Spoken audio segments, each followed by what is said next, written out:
Bien, nos vamos a referir ahora al tipo culposo o negligente.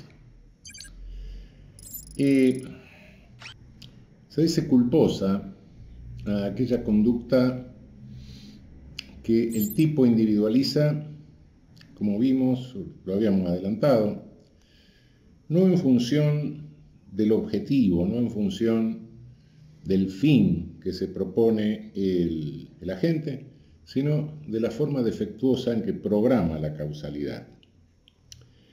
No es verdad que en el tipo culposo no haya finalidad. Vamos a insistir en esto porque muchas veces se dice la conducta típicamente culposa no es final. Sí, es una conducta final, sí, solo que no se la individualiza por la finalidad, sino por la forma defectuosa de seleccionar la causalidad, de poner en funcionamiento la causalidad. Es decir,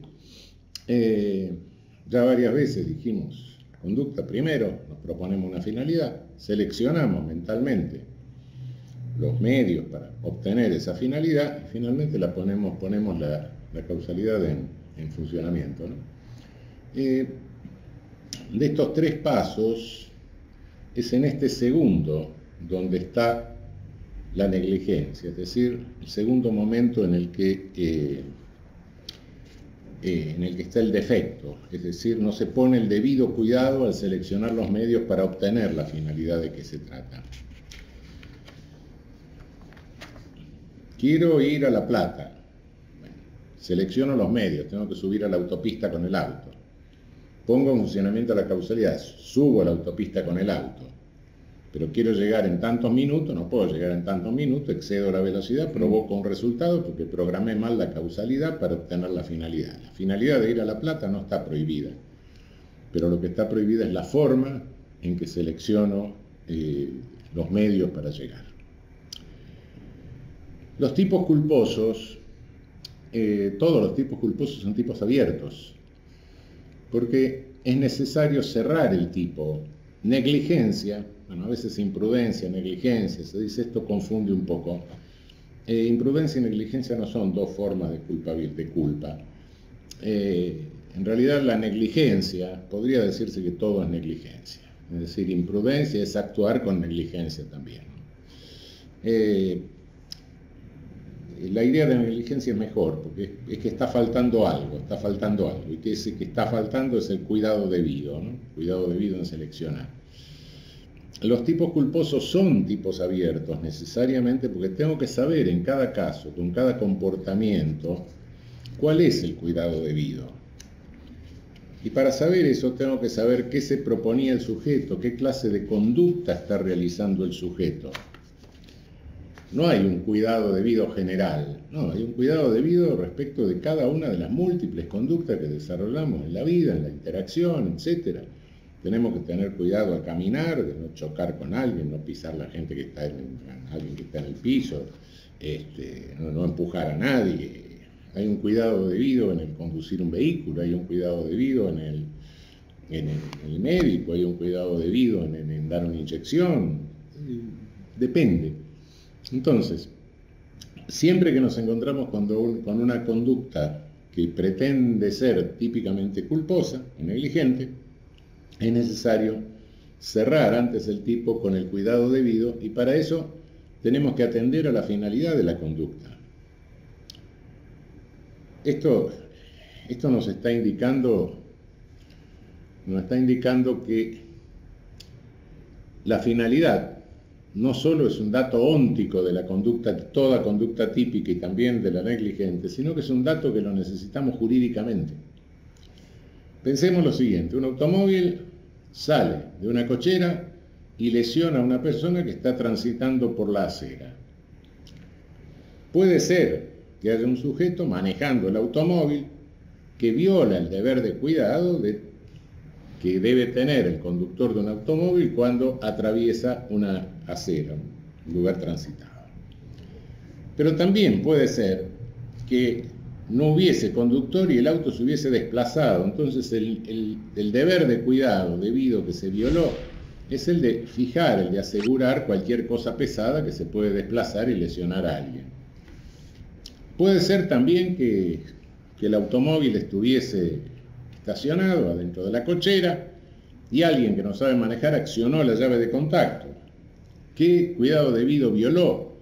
El cuidado debido que me obliga a no accionar ningún mecanismo desconocido que no sé cómo funciona. Tengo que abstenerme de hacer funcionar cualquier mecanismo potencialmente lesivo cuando no sé cómo eso funciona. El tipo culposo en general, esto queda claro, por ende, en cada caso necesito no solo que la conducta tiene finalidad en el plano de la realidad, sino que en el plano jurídico necesito conocer la finalidad para cerrar el tipo y determinar si la conducta es violatoria o no de un deber de cuidado. No puedo individualizar el deber de cuidado jurídicamente y por ende no puedo cerrar el tipo si no sé cuál es la finalidad que la conducta perseguía. ¿Para qué es lo que el sujeto estaba haciendo? Ahora, el tipo culposo tiene una estructura que es por completo diferente a la del tipo doloso. Si bien se puede hablar de elementos subjetivos en el tipo doloso y hay componentes de tipo subjetivo, estos no responden a las mismas características de los del tipo doloso. No se puede hablar de un tipo doloso negligente y de un tipo subjetivo negligente de la misma manera que se hace la clasificación entre tipo objetivo y subjetivo cuando hablamos de tipo doloso. Y no se puede hablar porque fundamentalmente el dolo requiere, como vimos, conocimientos actuales, conocimientos reales, y muchas veces el tipo culposo basta la previsibilidad, es decir, un conocimiento potencial, no se requiere un conocimiento efectivo.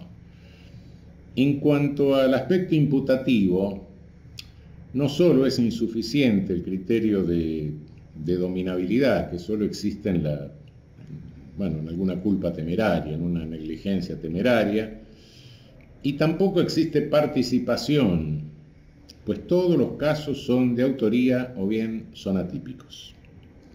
Quede claro que no hay participación dolosa en delito culposo, no hay participación culposa en delito doloso. No. ¿Qué puede pasar? Puede pasar que si yo veo a dos personas peleándose y no me doy cuenta, vengo de cazar, están los dos en un estado de excitación ahí tirándose puñetazos y dejo un arma, uno de los dos tome el arma y le pegue un tiro al otro. Sí, es posible, pero en tal caso sería yo eventualmente un autor culposo, pero no un cómplice culposo. Puede suceder que alguien me instigue o quiera ser autor mediato a través mío, diciéndome, el que me dice que dispare, que si soy el miope que está cazando y me indica que dispare sobre el lobo, ahí tenés al lobo, es una persona, es un autor mediato, no es un instigador de ninguna manera. De modo que esos supuestos quedan excluidos, no hay una extensión de la autoría para instigación o para complicidad. En materia de tipicidad negligente, ¿hay autoría o no hay nada? La autoría en el tipo culposo tiene por base la causación y no el objetivo final, sino la causación, quede claro. Una vez cerrado el tipo culposo, todo tipo culposo requiere la producción del resultado, de una mutación del mundo de un resultado. Y requiere la producción del resultado porque una conducta puede ser violatoria del deber de cuidado, pero si no produce el resultado, no es típica. El resultado en el tipo culposo, en el tipo negligente, es siempre un componente de azar. En el tipo doloso a veces, pero en el tipo doloso la conducta está dirigida a la producción del resultado, el azar es menor. En el tipo culposo el componente de azar es de toda evidencia. Y es necesario que sea así porque de lo contrario, si bien no toda violación de reglamento resulta una violación de deber de cuidado, muchísimas violaciones reglamentarias pasarían a ser delito, lo cual sería inabarcable, es decir, no sería admisible, ¿no? Es decir, alguien puede todos los días recorrer 50 metros con su vehículo a contramano para ahorrarse la molestia de dar la vuelta a la manzana y entrar por la mano que corresponde a su garaje.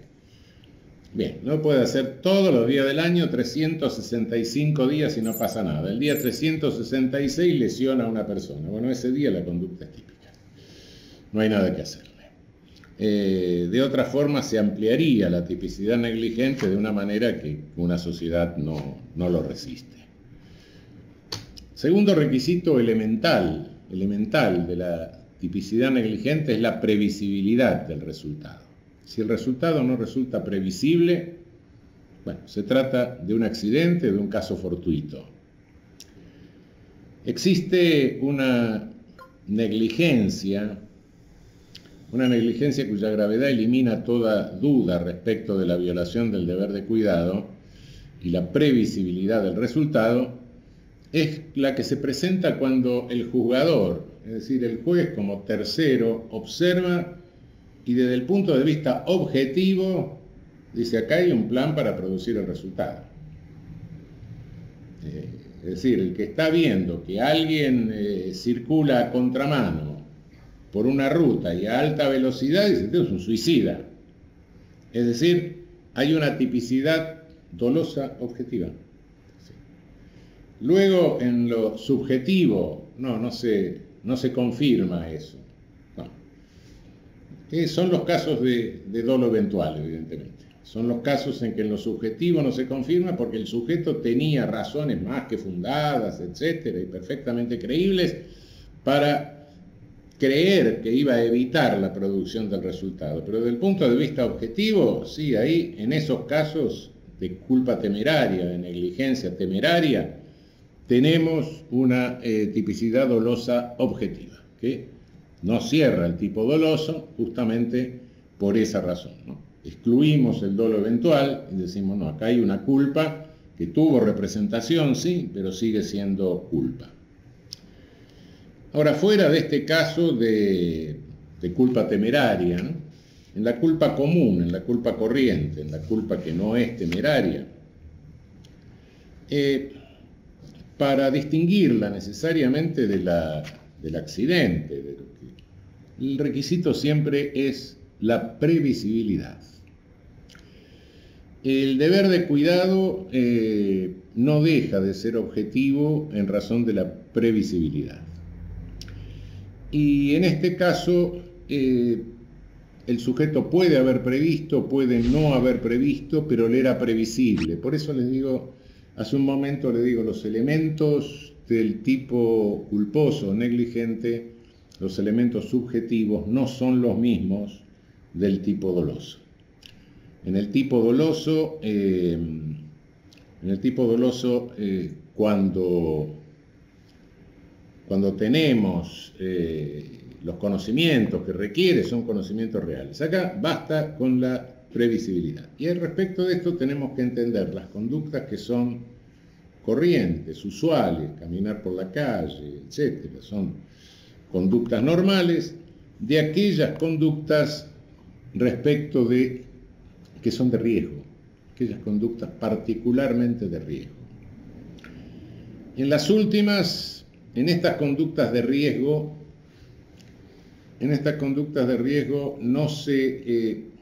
cuando no se dispone de los conocimientos necesarios o de la habilidad necesaria para realizar la conducta, el deber de cuidado exige directamente no realizar la conducta. Cuidado. Ahora, bien, previsibilidad, basta con que el sujeto le haya sido posible preverlo, y por ende le haya sido exigible preverlo, por un lado. Conductas que no son de riesgo, caminar por la calle, etcétera, no empujar a nadie, no tirar al suelo a nadie. Conductas de riesgo, la previsibilidad me impone en ese caso no realizar la conducta si no tengo la habilidad o los conocimientos necesarios para realizar la conducta. Pero esto plantea un problema que son las capacidades de previsión que son excepcionales. Es decir, no todos los que participamos en la vida social, no todos los que integramos una sociedad tenemos la misma capacidad de prever riesgos. Hay algunos que tienen una capacidad mayor de previsión de riesgos en razón de su profesionalidad, en razón de los medios de que disponen, etc. Hay automóviles que tienen un dispositivo que indica, que permite ver para atrás cuando se está estacionando, hay otros vehículos que no lo tienen. Cabe preguntarse si aquel que tiene mayor capacidad de previsión tiene un mayor deber de cuidado, si el deber de cuidado va en relación con la capacidad de previsión. Supongamos un médico de campaña, tiene determinados medios, pero un médico de un hospital de alta tecnología dispone de más medios. Este último tiene un deber de cuidado mayor que el anterior. En función del principio de igualdad, muchos niegan esto y dicen no, por la circunstancia de disponer de medios de mayor previsibilidad, no se puede exigir un deber de cuidado mayor en función del principio de igualdad. Yo creo que la cosa funciona de un modo contrario. Todas las sociedades son desiguales y nuestras sociedades son estratificadas, son todavía más desiguales. De modo que sí, creo que justamente en función del principio de igualdad es requisito para aquel que tiene la posibilidad de tener mayor previsibilidad que se le exija un mayor deber de cuidado acorde con los medios de que dispone para prever lo que puede pasar en la situación o las consecuencias de su conducta. El tipo culposo también requiere un nexo de determinación o conexión de antijuridicidad concreta. No basta con que la conducta sea violatoria del deber de cuidado y que esa conducta violatoria del deber de cuidado haya producido el resultado.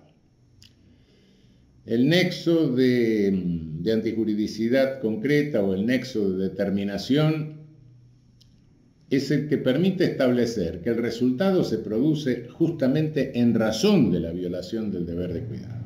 Es decir, un sujeto va manejando y excede la velocidad de 100 kilómetros horarios, va a 130 kilómetros horarios. Excede la velocidad, está violando un deber de cuidado.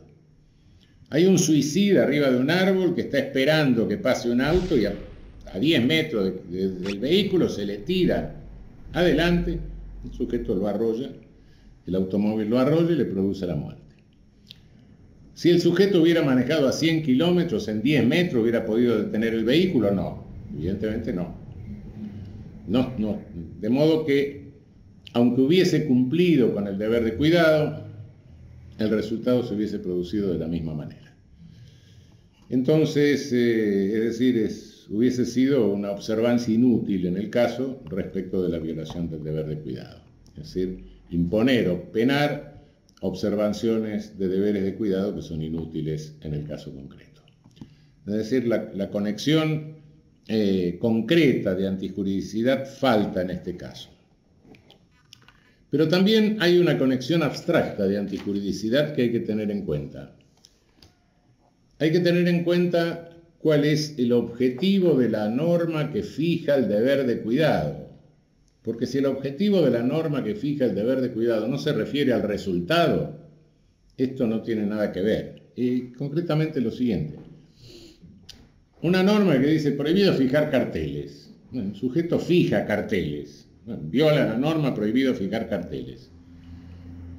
Y eso determina que haya carteles en el muro y entonces alguno de los conductores de vehículos se distrae mirando los carteles. Bueno, la norma violada es una norma de higiene, de preservación de monumento histórico, de limpieza urbanística de la ciudad, etc. Pero no tiene nada que ver con la preservación de la integridad física, eso es otra cosa distinta.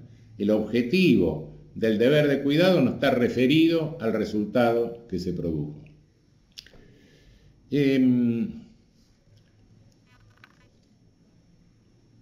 está prohibido dejar que el perro deje los excrementos en la calle, bueno, por razones de higiene. Bueno, pero si un sujeto pisa un excremento y se cae, se lesiona, no tiene nada que ver, es una cuestión de higiene, no una cuestión de seguridad en la circulación de la calle. El objetivo que tiene la norma que está violada, el deber de cuidado, es un deber de cuidado referido a la higiene, no a la integridad física de las personas. Ahora bien, en el tránsito, sobre todo, pero no solo en el tránsito, sino en muchas actividades, sobre todo la actividad médica, etc., los deberes de cuidado están a cargo de varias personas. Es decir, tenemos múltiples actividades en que participamos varias personas. El tránsito es una de ellas. Participan peatones, participan conductores, participan pasajeros de vehículos, en fin, en toda actividad compartida, ¿cómo se regula la cuestión del deber de cuidado? Hay quien dice, bueno, porque si alguien estaba cruzando fuera de la senda peatonal y lo atropellaron, entonces no pasa nada. No, cuidado, ¿qué está diciendo? No es así, no es así. Es cierto que el peatón está violando un deber de cuidado si cruza por fuera de la senda peatonal, eso es verdad. Pero no por eso se exime de responsabilidad cualquier conductor que lo revolea por el aire. No, cuidado. En toda actividad compartida rige lo que se llama el principio de confianza. Yo no tengo por qué desconfiar del otro respecto de su observancia del deber de cuidado, siempre y cuando yo en la capacidad de observación que tengo mientras cumplo la conducta conforme al deber de cuidado, no tengo un indicio de que el otro está violando el deber de cuidado. Yo tengo un indicio como conductor de que el otro está violando el deber de cuidado cuando veo pasar una pelota por delante de mi automóvil. Detrás de la pelota viene un chico. Tengo un indicio de la violación del deber de cuidado del otro participante cuando veo que hay un sujeto que empieza a cruzar la calle. Tengo que parar el vehículo, o detener la marcha, o esquivarlo de alguna manera. No tengo por qué creer que otro conductor está violando el deber de cuidado hasta que veo que un sujeto intenta pasarme por la derecha. En ese momento tengo que tomar yo las precauciones. Acá hay alguien que está violando el deber de cuidado. Mi deber de cuidado es, en ese momento, es o parar el auto, o detener la marcha, o hacerme un poco a la izquierda y dejar pasar al loco, etc. Bueno, lo que sea. Pero el principio de la confianza es este. En una intervención quirúrgica intervienen, no sé, equipos quirúrgicos de 20, 30 personas.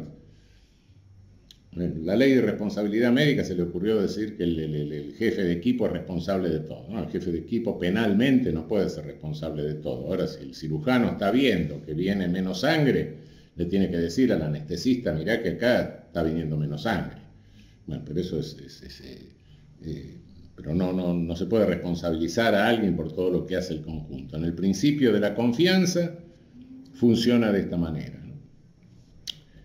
Ahora, todo lo que sea participación en una conducta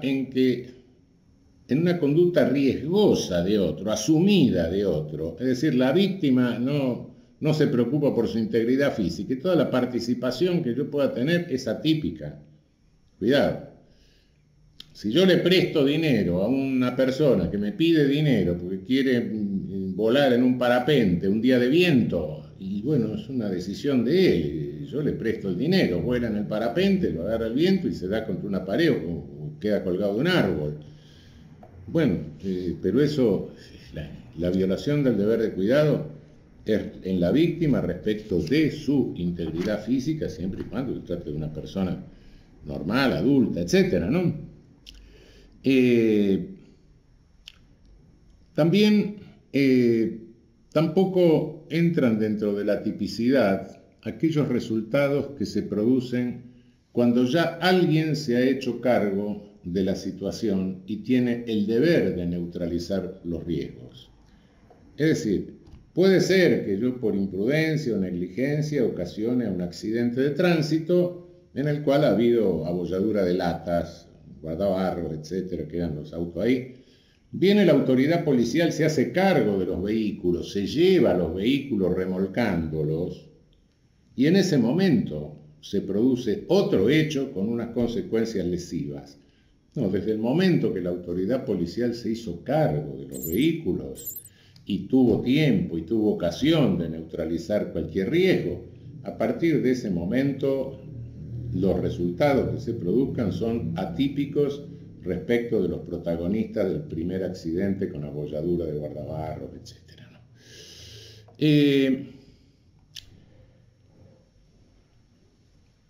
En los componentes subjetivos del tipo culposo, yo les decía que bastaba la previsibilidad. Esta previsibilidad pueda que el sujeto haya previsto o pueda que el sujeto no haya previsto. Si el sujeto previó la posibilidad del resultado, bueno, eso es lo que se llama culpa consciente o culpa con previsión. En el caso de la culpa temeraria, obviamente que tuvo que prever la culpa consciente. En el caso de la culpa inconsciente, el sujeto tuvo la mera posibilidad, y para esto basta para la tipicidad culposa, la mera posibilidad de prever aunque no haya previsto. Es la llamada culpa inconsciente o sin representación, que da lugar incluso al delito de olvido. Me voy de casa, me olvido de cerrar el gas. Listo. Un caso de culpa inconsciente. Cuidado. No se trata, en ninguno de estos casos se trata de grados de culpa. No es que la culpa consciente sea más grave que la culpa inconsciente. No es así. Solo lo es en el caso de la culpa temeraria, por supuesto. Pero fuera de ese supuesto no es la culpa consciente más grave. Incluso puede ser más grave la culpa inconsciente, es decir, la culpa consciente de aquel que dijo, bueno, no va a pasar nada, no necesariamente es más grave que la culpa inconsciente, que la culpa de aquel que ni siquiera pensó en la posibilidad, que tenía la posibilidad y el deber de pensar, ¿no? De modo que eso no son grados no se trata de grados de gravedad de la culpa. Bien, todo lo que hemos dicho hasta ahora son referencias al tipo culposo activo, pero puede haber tipos culposos omisivos. La negligencia en la estructura omisiva consiste en realizar una acción diferente de la debida por negligencia. Creo que el chico no se está ahogando, creo que está jugando, etc. Creo que el pedido de socorro es una broma, superficialmente, ¿no? Tendría que poner la suficiente atención en eso. Es decir, hay negligencia en la percepción de la situación, ¿no? Hay una negligencia en la percepción de la circunstancia del tipo circunstanciado, que siempre es un tipo omisivo. También el tipo culposo omisivo es un tipo circunstanciado. Y tengo una negligencia en la percepción de las circunstancias. Es decir, podía haber percibido las circunstancias y sin embargo fui negligente en la percepción de las circunstancias. O en la evaluación de la capacidad mía para interferir la causalidad. Ahora, me podrán decir ustedes, bueno, pero si en todo tipo culposo se produce la violación de un deber de cuidado, es que en todo tipo culposo se omite el cumplimiento del deber de cuidado. Y si se omite el cumplimiento del deber de cuidado, ¿todo tipo culposo no es un tipo omisivo? Una buena pregunta. No es un tipo omisivo. Obviamente la negligencia sí está indicando que se omite el cumplimiento de un deber, pero no siempre es exigible que se realice la conducta con el cuidado debido, porque entonces estaríamos exigiendo algo imposible. Una persona que tiene una dificultad visual muy grande, una dificultad visual grave, y que no obstante conduce un vehículo, sí, por supuesto que incurre en si produce una lesión, una muerte, incurre en una tipicidad culposa o negligente. Pero a esa persona no se le puede exigir que conduzca el vehículo con el cuidado debido, porque nunca lo va a poder hacer. La exigencia en ese caso es que no conduzca ningún vehículo. Entonces, esa es la diferencia que hay entre el tipo culposo y el tipo omisivo. Creo que esto debe quedar claro, ¿no? Ya cuando vimos los principios constructivos, los principios que se derivan de la Constitución, vimos que en materia de derecho penal se excluye eso que se llama responsabilidad objetiva. No existe responsabilidad objetiva.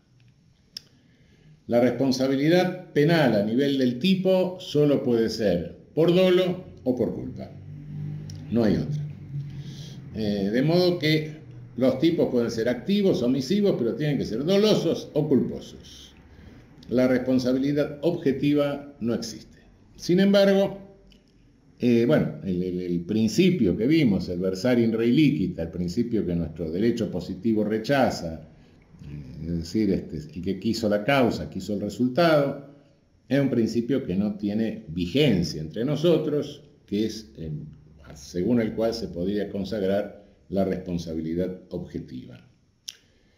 Sin embargo, hay dos casos en que hay dos brechas en las cuales puede llegar a filtrarse esta responsabilidad objetiva. Una son los llamados delitos calificados por el resultado. Y otro es la situación o estado de exculpación provocado por el propio agente.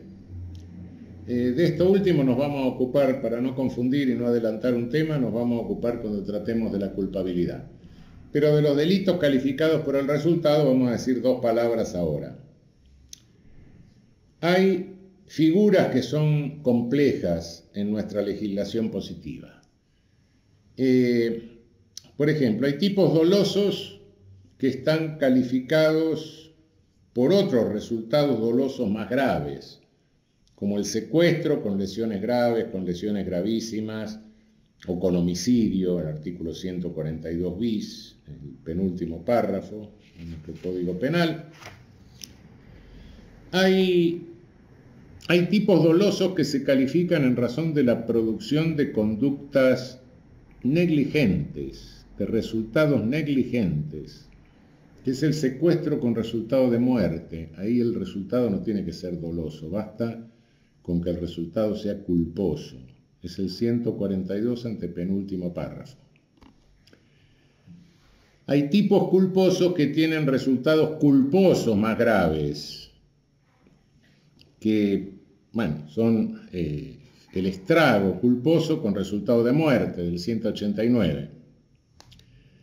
Y hay concursos ideales que están resueltos específicamente en el Código Penal con tipos cuya conducta es dolosa pero que tiene un resultado culposo, como es el homicidio preterintencional. Es una conducta dolosa de lesiones con un resultado de muerte culposo. Es un concurso ideal resuelto específicamente en el inciso primero del artículo 81 del Código Penal.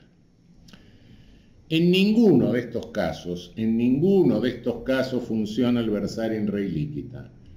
No están calificados por el resultado, porque el resultado es una cuestión de responsabilidad objetiva, como en algún tiempo dijo la doctrina italiana. No hay responsabilidad objetiva en nuestro derecho.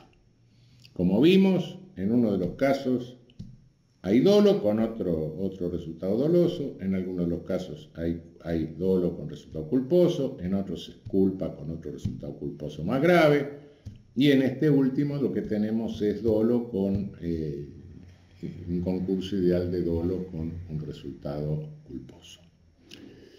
Quiero aclarar lo siguiente, sobre todo en algunos En algunos delitos, en algunos tipos de nuestro Código Penal, esto no está muy bien determinado, sobre todo en los delitos contra la seguridad pública, que han sido delitos mal legislados a lo largo de toda la historia de nuestra codificación. Se ha descuidado muchísimo, entonces muchas veces podemos tener dudas sobre si el otro resultado es doloso o culposo. Estas dudas creo que hay que despejarlas teniendo en cuenta cuál es la cuantía de la pena, cuál es el monto de pena que se calcula para eso. Todo esto viene porque a lo largo de la codificación se tomaron estos delitos del viejo Código Español de 1870, donde había una presunción de dolo, nosotros nunca la tuvimos, y en consecuencia no se aclara si son culposos, son dolosos, etcétera, muchas veces. Espero que el legislador, que en algún momento, no creo que en este, el legislador sea un poco más cuidadoso a este respecto y nos evite realizar estos malabares para determinar si el otro resultado es doloso o el otro resultado es culposo. Muy bien. Bueno, con esto cerramos un poco el tema de la tipicidad culposa, pero acá no termina el problema de los tipos. Acá no termina porque se plantea una situación cotidiana, frecuente en la jurisprudencia y no muy bien resuelta en la jurisprudencia. Tenemos una conducta típica, sí, o varias conductas típicas. ¿Cuándo tenemos una conducta típica y cuándo tenemos varias conductas típicas? Es decir, ¿cuándo tenemos un delito o cuándo tenemos varios delitos? Es una cuestión de tipicidad. Y es grave, porque el principio es que, bueno, a un delito corresponde una pena, y a dos delitos, 2 penas, a 3 delitos, 3 penas. Sí, claro. Pero ¿cuándo hay uno, cuándo hay 2, cuándo hay 3? Es el problema de la unidad y de la pluralidad de delitos, el problema de los concursos, etcétera, que como es un problema bastante complicado, no quiero empezar a tratarlo ahora y después tener que abandonarlo, de modo que cerremos acá y en la próxima vamos a hablar de la unidad y pluralidad de delitos.